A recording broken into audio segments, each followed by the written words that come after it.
ज्यादा बोलता वही है जिसका खुद पर काबू नहीं होता। ज्यादा बोलने की आदत इंसान को बाहर से मूर्ख बतलाती है। ऐसी सीख गौतम बुद्ध ने कई सालों पहले उस वक्त की पीढ़ी को क्यों दी थी? इसके पीछे का रहस्य क्या है? आज इसी रहस्य के बारे में हम गौतम बुद्ध की कहानियों के माध्यम से जानेंगे। तो बिना देर किए चलिए उन कहानियों की शुरुआत करते हैं। दोस्तों, गौतम बुद्ध अपने प्रवचनों में उनके शिष्यों को बहुत सी कथाएं सुनाते थे। यह कथा भी उन्हीं में से एक है। बहुत समय पहले की बात है। एक नगर में राम और श्याम नामक दो धनी व्यापारी रहते थे। वे दोनों ही अपने धन और वैभव का बड़ा प्रदर्शन किया करते थे। एक दिन राम अपने मित्र श्याम के घर उससे भेंट करने के लिए गया। राम ने देखा कि श्याम का घर बहुत विशाल और 3 मंजिला था। 2500 साल पहले 3 मंजिला घर होना बड़ी बात थी और उसे बनाने के लिए बहुत धन और कुशल वास्तुकार की आवश्यकता होती थी। राम ने यह भी देखा कि नगर में सभी निवासी श्याम के घर को बड़े विस्मय से देखते थे और उसकी बहुत बड़ाई करते थे। अपने घर वापसी पर राम बहुत उदास था कि श्याम के घर ने सभी का ध्यान खींच लिया था। उसने उसी वास्तुकार को बुलवाया जिसने श्याम का घर बनाया था। उसने वास्तुकार से श्याम के घर जैसा ही 3 मंजिला घर बनाने को कहा। वास्तुकार ने इस काम के लिए हामी भर दी और काम शुरू हो गया। कुछ दिनों बाद राम काम का मुआयना करने के लिए निर्माण स्थल पर जा पहुंचा। जब उसने नींव खोदे जाने के लिए मजदूरों को गहरा गड्ढा खोदते देखा तो वास्तुकार को बुलाया और पूछा कि इतना गहरा गड्ढा क्यों खोदा जा रहा है? मैं आपके बताए अनुसार 3 मंजिला घर बनाने के लिए काम कर रहा हूं। वास्तुकार ने कहा, सबसे पहले मैं मजबूत नींव बनाऊंगा, फिर क्रमश पहली मंजिल, दूसरी मंजिल और तीसरी मंजिल बनाऊंगा। मुझे इस सब से कोई मतलब नहीं है।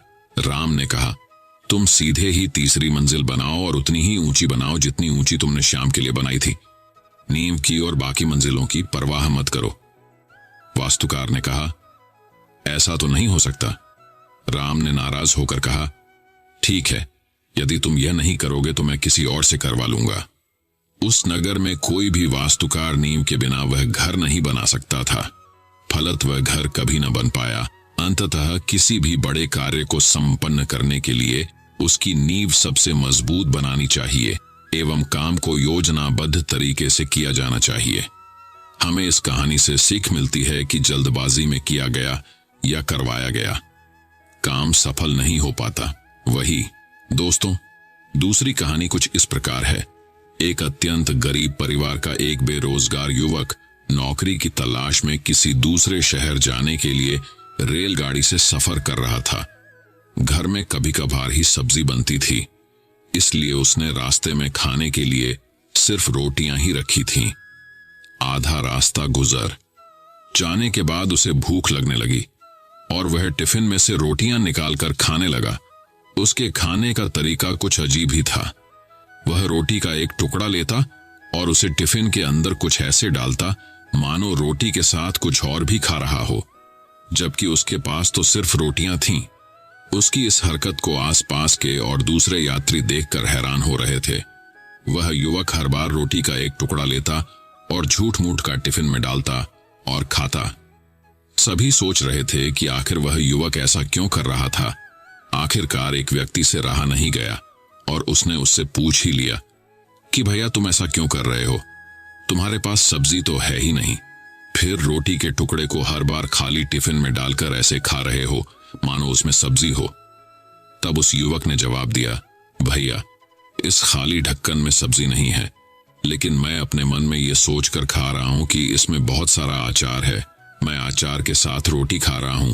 फिर व्यक्ति ने पूछा, खाली ढक्कन में अचार सोचकर सूखी रोटी को खा रहे हो, तो क्या तुम्हें अचार का स्वाद आ रहा है? हाँ, बिल्कुल आ रहा है। मैं रोटी के साथ अचार सोचकर खा रहा हूं और मुझे बहुत अच्छा भी लग रहा है, युवक ने जवाब दिया। उसके इस बात को आसपास के यात्रियों ने भी सुना और उन्हीं में से एक व्यक्ति बोला, जब सोचना ही था तो तुम अचार की जगह पर मटर पनीर सोचते, शाही गोभी सोचते, तुम्हें इनका स्वाद मिल जाता। तुम्हारे कहने के मुताबिक तुमने अचार सोचा तो अचार का स्वाद आया, तो और स्वादिष्ट चीजों के बारे में सोचते तो उनका स्वाद आता। सोचना ही था तो भला छोटा क्यों सोचे, तुम्हें तो बड़ा सोचना चाहिए था। बड़ी सोच तुम्हें बड़े फल की प्राप्ति के लिए तुमसे कार्य कराती। इसलिए जीवन में कभी छोटा मत सोचो। जितना बड़ा लक्ष्य सोचकर उस लक्ष्य के लिए कार्य करोगे, उतना ही बड़े फल की प्राप्ति होगी। जब तक चांद तक पहुंचने का लक्ष्य नहीं रखोगे, तब तक तारों तक भी नहीं पहुंच पाओगे। दोस्तों, यह कहानी हमें सिखाती है कि लक्ष्य हमेशा बड़ा होना चाहिए। जब बड़े लक्ष्य तक छलांग मारोगे, तभी जीवन में बड़ी चीजें प्राप्त होना संभव है। अब दोस्तों, तीसरी कहानी की शुरुआत कुछ प्रकार होती है। एक बार एक राजा शिकार के उद्देश्य से अपने काफिले के साथ किसी जंगल से गुजर रहा था। दूर दूर तक उसे शिकार नजर नहीं आ रहा था। वे धीरे धीरे घनघोर जंगल में प्रवेश करता गया। अभी कुछ ही दूर गए थे कि उन्हें कुछ डाकुओं के छिपने की जगह दिखाई दी। जैसे ही वो उसके पास पहुंचे, पास के पेड़ पर बैठा तोता बोल पड़ा, पकड़ो पकड़ो, एक राजा आ रहा है, इसके पास बहुत सारा सामान है, लूटो लूटो, जल्दी आओ जल्दी आओ। तोते की आवाज सुनकर सभी डाकू राजा की ओर दौड़ पड़े। डाकुओं को अपनी ओर आते देखकर राजा और उसके सैनिक दौड़कर भाग खड़े हुए। भागते भागते कोसों दूर निकल गए। सामने एक बड़ा सा पेड़ दिखाई दिया। कुछ देर सुस्ताने के लिए उस पेड़ के पास चले गए। जैसे ही पेड़ के पास पहुंचे कि उस पेड़ पर बैठा तोता बोल पड़ा, आओ राजन, हमारे साधु महात्मा की कुटिया में आपका स्वागत है। अंदर आइए, पानी पीजिए और विश्राम कर लीजिए। तोते की इस बात को सुनकर राजा हैरत में पड़ गया और सोचने लगा कि एक ही जाति के दो प्राणियों का व्यवहार इतना अलग अलग कैसे हो सकता है। राजा को कुछ समझ नहीं आ रहा था। वह तोते की बात मानकर अंदर साधु की कुटिया की ओर चला गया। साधु महात्मा को प्रणाम कर उनके समीप बैठ गया और अपनी सारी कहानी सुनाई और फिर धीरे से पूछा, राशिवर, इन दोनों तोतों के व्यवहार में आखिर इतना अंतर क्यों है? साधु महात्मा धैर्य से सारी बातें सुनी और बोले, ये कुछ नहीं राजन, बस संगति का असर है। डाकुओं के साथ रहकर तोता भी डाकुओं की तरह व्यवहार करने लगा है और उनकी ही भाषा बोलने लगा है। अर्थात जो जिस वातावरण में रहता है वह वैसा ही बन जाता है।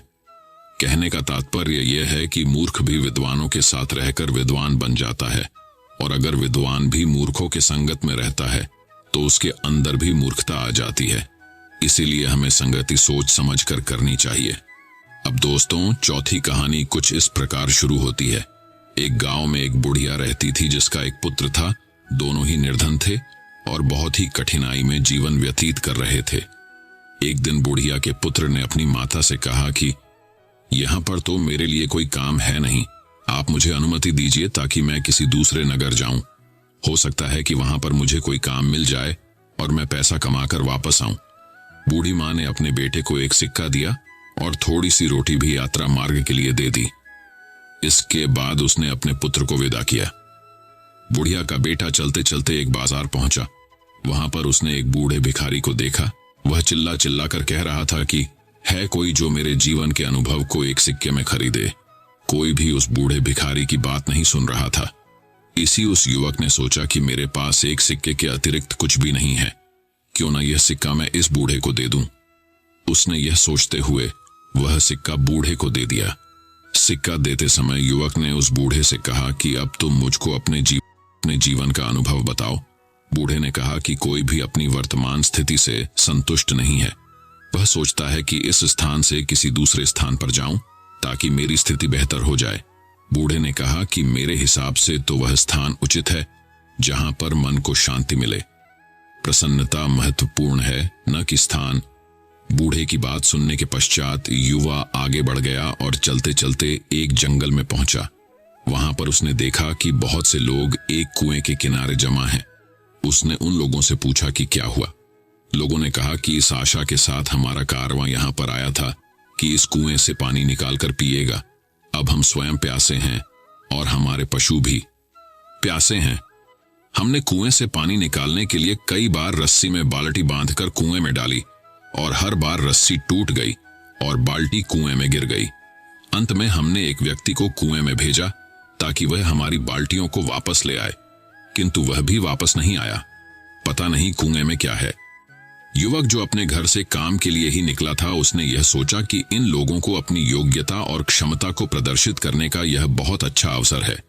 हो सकता है कि कारवा के लोग इसे देखकर मुझे कोई काम सौंप दें। उसने कारवां वालों को संबोधित करते हुए कहा कि यदि आप अनुमति दें तो मैं कुएं में जाकर देखूं कि वहां पर क्या है। कारवां वालों ने उसे तुरंत ही कुएं में जाने की अनुमति दे दी, क्योंकि वे स्वयं इस कार्य से डर रहे थे। उन्होंने युवक की कमर में रस्सी बांधी और उसे कुएं में भेज दिया। वह दीवार के सहारे धीरे धीरे कुएं में उतर रहा था। जैसे ही वह पानी के निकट पहुंचकर बाल्टियों को ढूंढने का प्रयास कर रहा था, एकदम से उसने एक बहुत बड़े काले देव को देखा। देव ने उससे कहा कि तुम यहां पर क्या कर रहे हो? देव को देखकर नौजवान डर गया। उसने देव को सलाम किया। इस पर देव हंसा और बोला, सलाम सुरक्षा लाता है। तुम मुझको एक सज्जन युवक लग रहे हो। मैं तुमसे एक प्रश्न करना चाहता हूं। यदि तुमने मेरे प्रश्न का सही उत्तर दे दिया तो मैं तुम्हें यह अनुमति दूंगा कि कुएं से पानी लेकर सुरक्षित वापस चले जाओ। यदि तुमने मेरी बात का सही उत्तर नहीं दिया तो मैं तुमको भी उन्हीं लोगों की भांति यहां पर बंदी बनाऊंगा जो तुमसे पहले यहां पर आए थे। ऐसे में युवक ने सोचा कि तुम्हें क्या परेशानी थी जो यहां पर आए, लेकिन अब इन बातों से कोई लाभ नहीं था। सोच विचार उसने देव से कहा कि ठीक है, मुझको तुम्हारी बात का स्वीकार है। तुम अपना प्रश्न पूछो। देव ने युवा से कहा कि यह बताओ कि खुशी कहाँ है। देव का प्रश्न सुनकर युवा ने कहा कि मालूम है कि खुशी तो धरती पर ही है। फिर उसने सोचा कि यदि मैं उसको यही उत्तर दूंगा तो हो सकता है कि उसे बुरा लगे, क्योंकि उसका घर तो अंधेरे कुएं में है। अभी वह यह सोच ही रहा था कि युवक को बूढ़े फकीर की बात याद आई। बूढ़े की बात जैसे ही उसके मन में आई वह बहुत प्रसन्न हुआ। इसके बाद उसने देव से कहा कि जानते हो खुशी कहाँ है?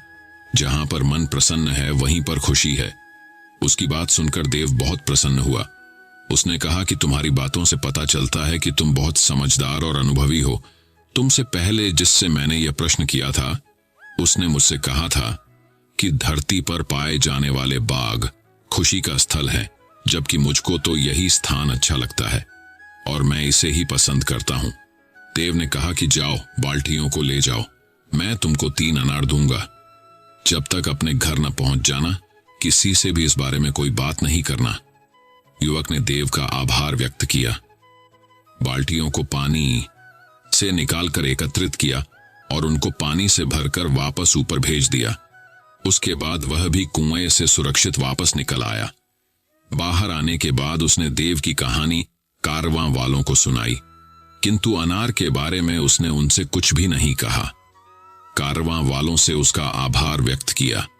फिर युवक कारवां के साथ अपने नगर वापस आ गया। जब वह अपने नगर पहुंचा तो कारवां वालों ने उसे एक गाय और भेड़ उपहार स्वरूप दी। उन्होंने कहा कि हम कुछ समय तक तुम्हारे नगर में रहेंगे। जब हम यहां से वापस जाएंगे तो तुम भी हमारे साथ आ सकते हो और हमारे लिए काम कर सकते हो। इसके बाद युवक ने कारवां वालों से विदा ली और अपने घर की ओर चल पड़ा। अपने पुत्र को देखकर उसकी माता बहुत प्रसन्न हुई। उसने कहा कि बहुत अच्छा हुआ कि तुम आ गए। मुझको तो आशा नहीं थी कि तुम इतनी जल्दी वापस आ जाओगे। युवक ने कहा कि अब तक मुझे एक गाय और एक भेड़ उपहार में मिल चुकी है। कुछ दिनों के बाद अब मैं कारवां वालों के साथ उनके जा सकता हूं और उनके लिए काम कर सकता हूं। रात को माँ और बेटे ने खाना खाया। माँ थकी हुई थी, अंततः जल्द सो गई। युवक ने अपनी जेब से एक अनार निकाला और उसका एक टुकड़ा काटा। अनार के दाने बहुत चमक रहे थे, जो जगमगाते रत्न की भांति थे। युवक को पता चला कि अनार के दाने बहुमूल्य रत्न हैं। ये जानकर वह बहुत खुश हुआ। वह कारवां के साथ यात्रा पर नहीं गया। उसने कुछ रत्न लिए और उन्हें जाकर बाजार में बेच दिया। उनसे मिलने वाले पैसों से उसने एक दुकान खरीदी और व्यापार आरंभ किया। जब भी लोग किसी ऐसे व्यक्ति को देखते हैं जो अनुपयुक्त स्थान पर रहता हो या उसकी आय कम हो और बड़ी कठिनाइयों में जीवन व्यतीत करता हो, ऐसे व्यक्ति को कोई मूल्यवान नहीं समझता। लेकिन जीवन के सबसे बड़ी सीख ये कहानी हम बताती है, वो है खुशी वहीं पर है जहां मन प्रसन्न हो। दोस्तों, अब 5वीं कहानी कुछ इस प्रकार शुरू होती है। एक बार की बात है, एक गांव में एक सेठ रहता था। उसका एक ही बेटा था जो व्यापार के काम से परदेश गया हुआ था। सेठ की बहू एक दिन कुएं पर पानी भरने गई। घड़ा जब भर गया तो उसे उठाकर कुएं के मुंडेर पर रख दिया और अपना हाथ मुंह धोने लगी। तभी कहीं से 4 राहगीर वहां आ पहुंचे। एक राहगीर बोला, बहन, मैं बहुत प्यासा हूं, क्या मुझे पानी पिला दोगी? सेठ की बहू को पानी पिलाने में थोड़ी झिझक महसूस हुई, क्योंकि वह उस समय कम कपड़े पहने हुए थी। उसके पास लौटा या ग्लास भी नहीं था जिससे वह पानी पिला देती। इसी कारण वहां उन राहगीरों को पानी पिलाना उसे ठीक नहीं लगा। बहू ने उससे पूछा, आप कौन हैं? राहगीर ने कहा, मैं एक यात्री हूं। बहू बोली, यात्री तो संसार में केवल दो ही होते हैं, आप उन दोनों में से कौन हैं? अगर आपने मेरे इस सवाल का सही जवाब दे दिया तो मैं आपको पानी पिला दूंगी, नहीं तो मैं पानी नहीं पिलाऊंगी। बेचारा राहगीर उसकी बात का कोई जवाब नहीं दे पाया। तभी दूसरे राहगीर ने पानी पिलाने की विनती की। बहू ने दूसरे राहगीर से पूछा, अच्छा तो आप बताइए कि आप कौन हैं? दूसरा राहगीर तुरंत बोल उठा, मैं तो एक गरीब आदमी हूं।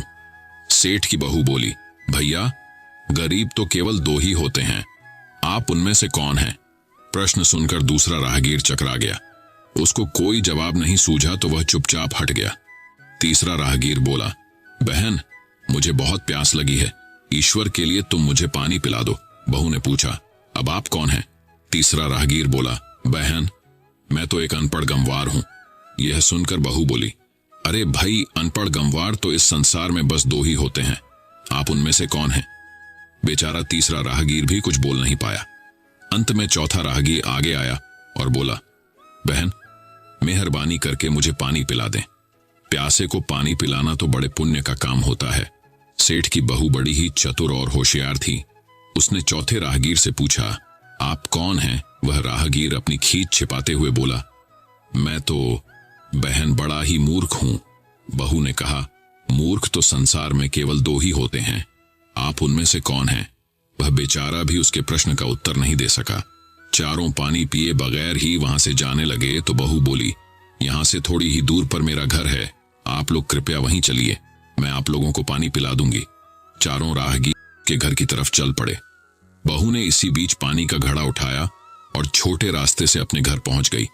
उसने घड़ा रख दिया और अपने कपड़े ठीक तरह से पहन लिए। इतने में वे चारों राहगीर उसके घर पहुंच गए। बहू ने उन सभी को गुड़ दिया और पानी पिलाया। पानी पीने के बाद वे राहगीर अपनी राह पर चल पड़े।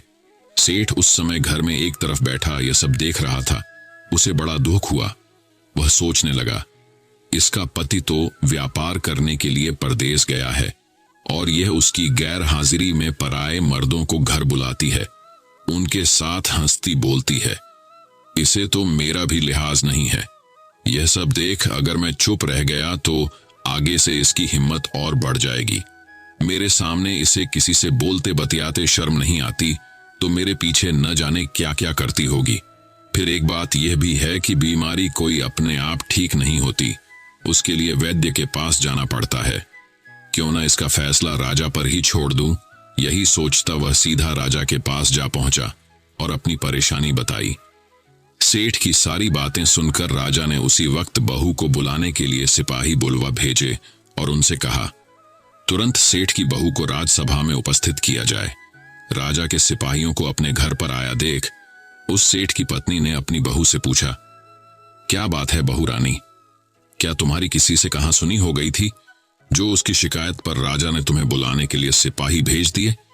बहू ने सास की चिंता को दूर करते हुए कहा, नहीं सासू मां, मेरी किसी से कोई कहां सुनी नहीं हुई है, आप जरा भी फिक्र न करें।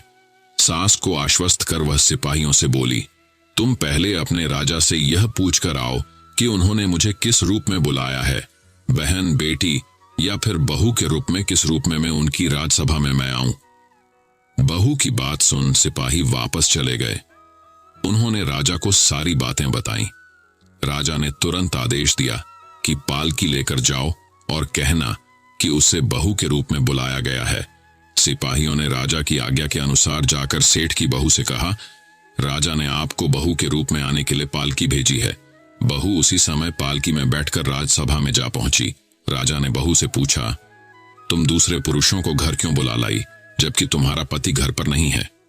बहू बोली, महाराज, मैंने तो केवल कर्तव्य का पालन किया। प्यासे पथिकों को पानी पिलाना कोई अपराध नहीं है, यह हर गृहिणी का कर्तव्य है। जब मैं कुएं पर पानी भरने गई थी तब तन पर मेरे कपड़े अजनबियों के सम्मुख उपस्थित होने के अनुरूप नहीं थे।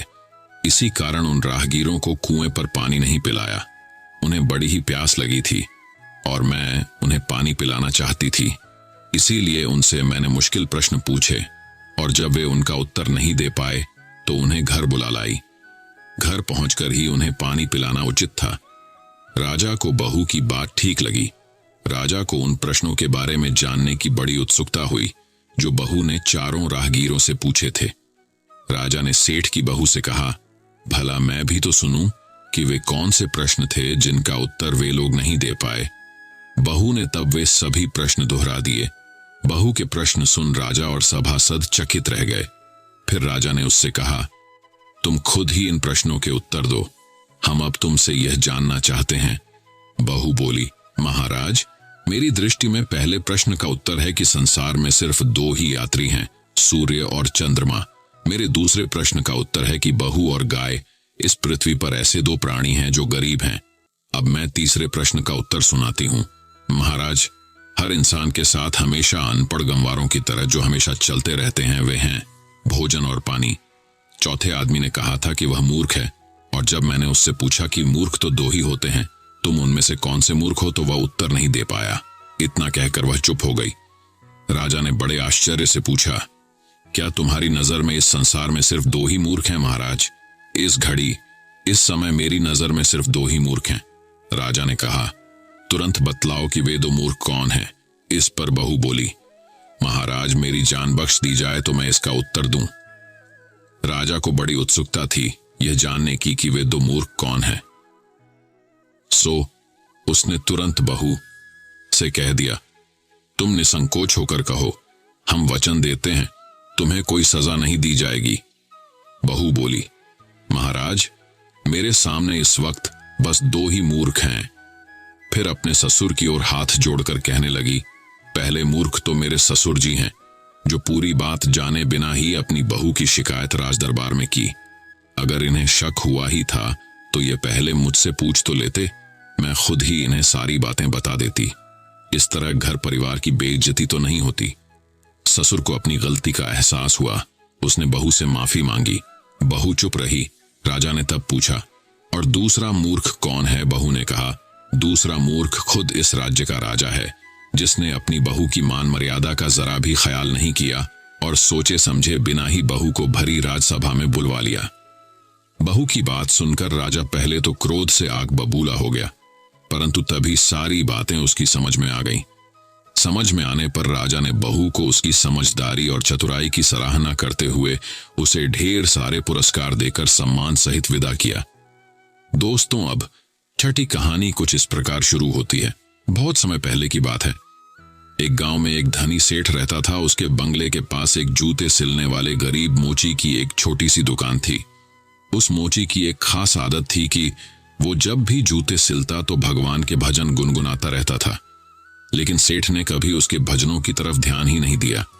एक दिन सेठ व्यापार के सिलसिले में विदेश गया और घर लौटते वक्त उसकी तबीयत बहुत खराब हो गई, लेकिन पैसे की कोई कमी तो थी नहीं। सो देश विदेशों से डॉक्टर, वैद्य, हकीमों को बुलाया गया, लेकिन कोई भी सेठ की बीमारी का इलाज नहीं कर सका।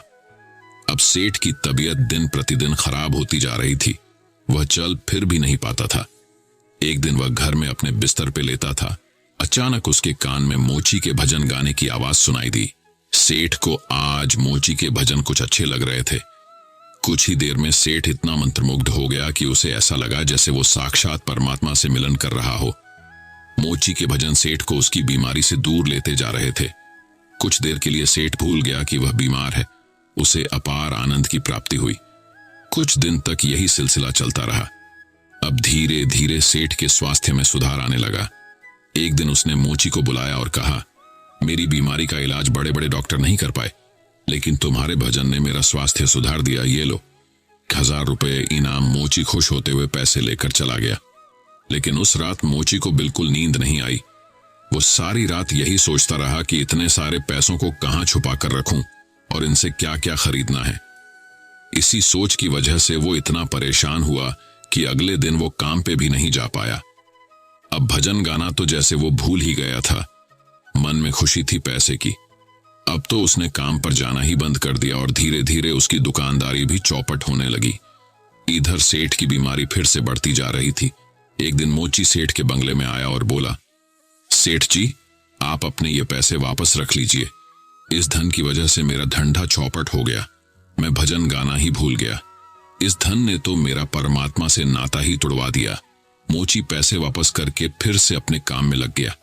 मित्रों, ये एक कहानी मात्र नहीं है, ये एक सीख है कि किस तरह हम पैसों का लालच हमको अपनों से दूर ले जाता है। हम भूल जाते हैं कि कोई ऐसी शक्ति भी है जिसने हमें बनाया है। आज के माहौल में ये सब बहुत देखने को मिलता है। लोग 24 घंटे सिर्फ जॉब की बात करते हैं, बिजनेस की बात करते हैं, पैसों की बात करते हैं। हालांकि धन जीवन यापन के लिए बहुत जरूरी है, लेकिन उसके लिए अपने अस्तित्व को भूल जाना मूर्खता ही है। आप खूब पैसा कमाइए, लेकिन साथ ही साथ अपने माता पिता की सेवा करिए, दूसरों के हित की बातें सोचिए। यही इस कहानी की शिक्षा है। दोस्तों, मैं उम्मीद करता हूं कि यह कहानी सुनने से आपके जीवन में अच्छे बदलाव आए होंगे। आपको इस वीडियो से क्या सीखने मिला, ये कमेंट करके जरूर बताएं और अपने परिवार, दोस्तों या आपके करीबी इंसान के साथ ये कहानी शेयर करके उन्हें भी इस ज्ञान से परिचित करवाए।